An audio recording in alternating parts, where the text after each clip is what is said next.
যা ভীষণ মাত্রায় গরম পড়েছে, তাতে ওই ঝোল আর ডাল ছাড়া না তো কিছু রান্না করতে ইচ্ছা করে আর না খেতে ইচ্ছা করে। তবে ঝোল, ডাল, তেতো এগুলো থেকে বেরিয়ে আমরা শুক্তোকে অনায়াসেই মেনুতে জায়গা করে দিতে পারি। এনিওয়ে, নমস্কার বন্ধুরা, পিঙ্কির আহারের দরবারের আরেকটি নতুন পর্বে আপনাদের সকলকে স্বাগত জানাই।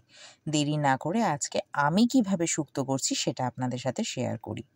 এর জন্য কড়াইতে একটু বেশি পরিমাণেই তেল দিয়ে দেব।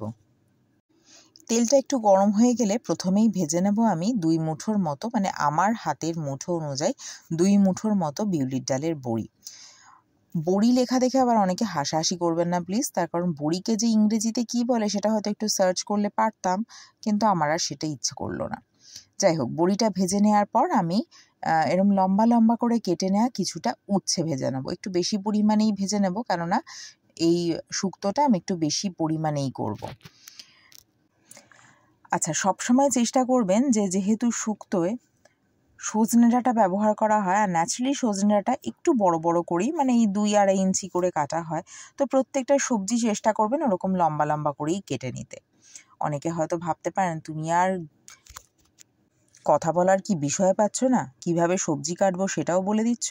একটু দেখবেন, অনেকে কিন্তু দেখিয়েও দেন, হয়তো আমাদের বোঝার সুবিধার্থেই, তাই আমি একটু বলে দিলাম। ওই তেলের মধ্যে আর একটু তেল অ্যাড করে দেবো। এইখানে ধরুন ওই 20 ml মতো তেল রয়েছে। এরপরে দিয়ে দেবো রাঁধুনি ফোড়ন।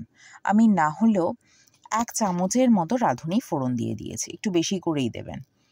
প্রথমেই দিয়ে দেবো আমি কিছুটা পেঁপে, এটাকেও আমি ওই লম্বা করেই কেটে নিয়েছি। যেহেতু পরিমাণটা অনেকটা বেশি, তাই আমি একটু বেশি পরিমাণেই দিচ্ছি, আমি আর পরিমাণগুলো বলছি না। পেঁপে দিয়ে দিলাম।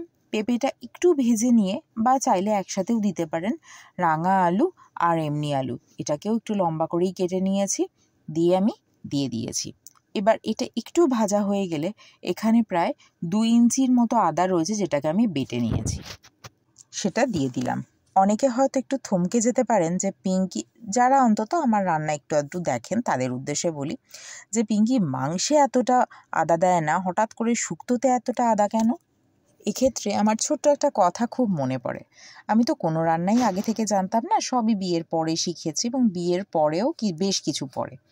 তো মাই আমাকে, মানে আমার শাশুড়ি মাই সমস্ত কিছু আমাকে বলুন বা কিছুটা দেখিয়ে দিয়েই শিখিয়েছেন। টিল নাও এখনও ওনার কাছ থেকে কিন্তু আমি শিখি।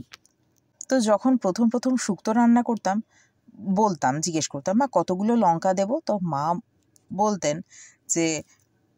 মা ইউজুয়ালি বলতেন ওই একটা পংক্তি, ছি ছি ছি রানী রাঁধতে শেখেনি, শুক্তানিতে ঝাল দিয়েছে অম্বলেতে ঘি। ছি ছি ছি রানী রাঁধতে শেখেনি, মানে শুক্তোতে কখনোই কিন্তু ঝাল যায় না, লঙ্কা যায় না, তাই যেটুকু ঝাল করবেন বলে ভাবছেন সেটা আদা দিয়েই করতে হবে। বড্ড বেশি বকি না? এনিওয়ে, বকতে বকতে কিন্তু দেখলেন আমি কিছুটা, মানে স্বাদ মতো নুন দিয়ে দিয়েছি, তারপরে দিয়ে দিয়েছি কাঁচকলা, দিয়ে দিলাম আমি, সেটা ভাজা হয়ে গেলে তারপরে দিয়ে দিয়েছি ভেজে রাখা পটল আর উচ্ছেগুলো।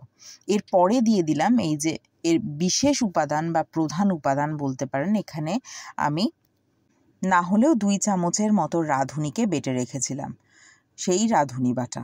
এটা কিন্তু অবশ্যই দেবেন, দারুণ ফ্লেভার আসে, দারুণ মানে দারুণ ফ্লেভার। অল্প একটু জল দিয়ে দিলাম যাতে মশলাটা বলুন বা সবজিগুলো বলুন পুড়ে না যায়। এবারে ভালো করে একটু সমস্ত কিছু ভেজে নেব, বেশ কিছুক্ষণ ধরে ভেজে নেব। সব তো আর দেখানো যায় না, দেখালে আপনারাই বোর হয়ে যাবেন, তাই কিছুক্ষণ ভেজে নেওয়ার পর, বা বলতে পারেন আধ সেদ্ধ হয়ে যাওয়ার পর, আমি দিয়ে দিলাম ওই আগে থেকে ভেজে রাখা ডালের বড়িগুলো। এরপরে দিয়ে দেবো এর আরেকটা গুরুত্বপূর্ণ উপাদান, সেটা হলো সর্ষে বাটা।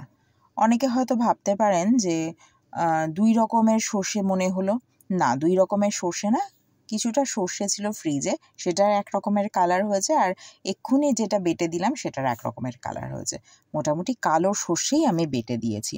তো এটাকে খুব ভালো করে মিশিয়ে নেওয়ার পর, বলতে পারেন যখন সবজিপাতিগুলো অন্তত পক্ষে 60% মতো সেদ্ধ হয়ে যাবে, তখন আমি দিয়ে দিলাম এই সজনে ডাঁটা।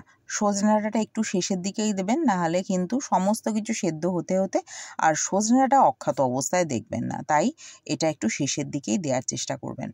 এরপরে খুব ভালো করে আমি নাড়াচাড়া করিয়ে নেব বা খুব ভালো করে মিশিয়ে নেব। দিয়ে দেব আমি এবারে আমার সমস্ত মশলাপাতি কষানো হয়ে গেছে বা সব মশলা মেশানো হয়ে গেছে, এরপরে দিয়ে দেবো আমি পরিমাণ মতো জল। আমার যিনি মাস্টার শেফ মানে আমার শাশুড়ি মা, উনি শুক্তোতে ঝোল খেতে খুব পছন্দ করেন, তাই ওনার কথা চিন্তা করে আমি বেশি পরিমাণে ঝোল দিয়েছি। আপনারা আপনাদের ইচ্ছে অনুযায়ী কিন্তু ঝোলটা দেবেন। যদি অনুষ্ঠান বাড়ির মতো খেতে চান তাহলে কিন্তু এতটা ঝোল দেবেন না। যাই হোক, ঝোলটা দিয়ে এবার সমস্ত কিছু খুব ভালো করে ফুটিয়ে নেব বা সেদ্ধ করে নেব। মোরাললেস যখন রান্নাটা প্রায় শেষের দিকে, ধরুন আর কিছুক্ষণ বাকি, সেই সময় মিশিয়ে দেবেন এর আর একটা গুরুত্বপূর্ণ উপাদান দুধ। অবশ্যই দুধটাকে গরম করেই দেবেন, মানে গরম দুধ দেবেন। আমি এখানে 1 কাপের মতো দুধ ব্যবহার করেছি। তো দুধটা দিয়ে ফ্লেমটাকে কম করেই রেখেছি, যাতে কোনো কারণে মানে ফেটে যাওয়ার, যদি দুধটা কেটে যাওয়ার কোনো কারণ থাকে, সেই কারণটাও যাতে না থাকে, সেই জন্য আমি একেবারেই ফ্লেমটাকে কম করে কিছুক্ষণ রেখে দিয়ে তারপরে ফ্লেমটা বাড়িয়ে এবার একটু ফুটিয়ে নেব। আমার কিন্তু রান্না শেষ, এটা স্ট্যান্ডিং টাইমে দিয়ে দিয়েছি। এই হলো পরিবেশনের সময়। তো আজকের আমার এই শুক্তো কেমন লাগলো অবশ্যই করে কিন্তু জানাবেন।